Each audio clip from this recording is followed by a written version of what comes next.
Tonight, vicious or victimised, Rangers fans outrage over moves to arrest them over the infamous famine song.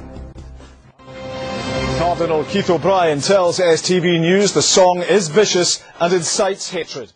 Good evening. Rangers supporters groups are claiming they are being victimised by Strathclyde police after moves to arrest those who sang the infamous famine song. And tonight, the club itself said it shared their frustration. It follows warnings displayed by police at Ibrox last night. But the leader of Scotland's Catholics believes, however, the song is vicious and incites hatred. Meanwhile, a leading human rights lawyer has told STV News that the decision to arrest football fans for singing specific songs should prompt a wider debate. Here's our chief reporter, David Cullen. Rangers fans were caught singing the famine song when they played Hamilton on Saturday.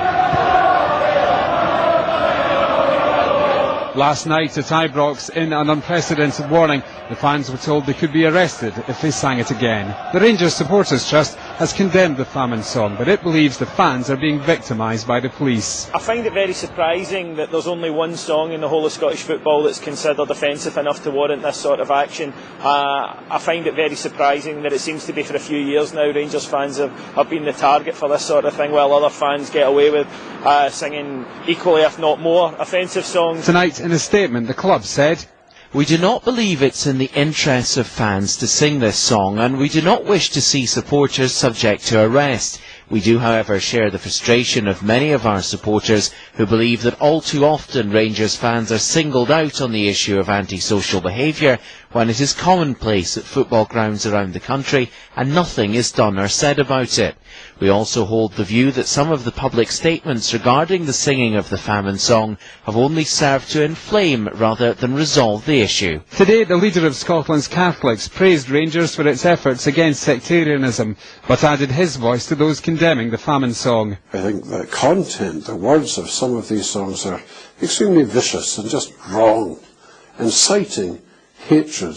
They're not just a nice little sing-along, as happens at some matches, but just incitement to hatred, incitement to violence. A leading lawyer and Celtic fan questioned whether arresting people was the right way to deal with the problem.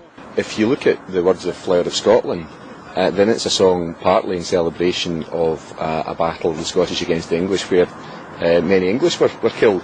So you could get someone coming to a rugby game and saying, well, I'm very offended about that. You need to be very careful about how far you take it, and I think we're now in the area where we need to have a debate. Strathclyde Police said the warning was issued by Rangers after the club approached them for their advice. The force said it would continue to take action against any songs that were deemed to be racist or sectarian. David Cowan, STV News. Well, Bernard Ponsonby is at Ibrox just now. Bernard, on the internet today, and without any difficulty, we found offensive songs up and down the country, from Aberdeen through Dundee to Edinburgh, being sung by football fans. Why is this song being targeted?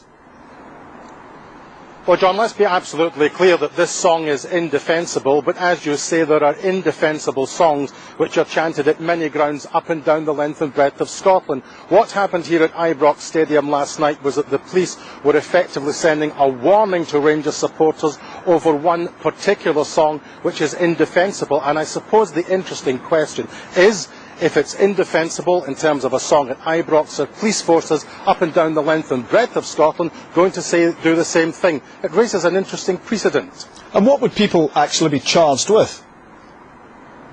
I think almost certainly breach of the peace, because the essence of breach of the peace in this particular context is that offensive lyrics can actually lead to civil disorder and civil disturbance. But again, we have to raise the question: if a particular song is indefensible and it attracts a charge of breach of the peace, are the police going to do this in every single ground? Or was last night's efforts about one particular song in relation to one particular support?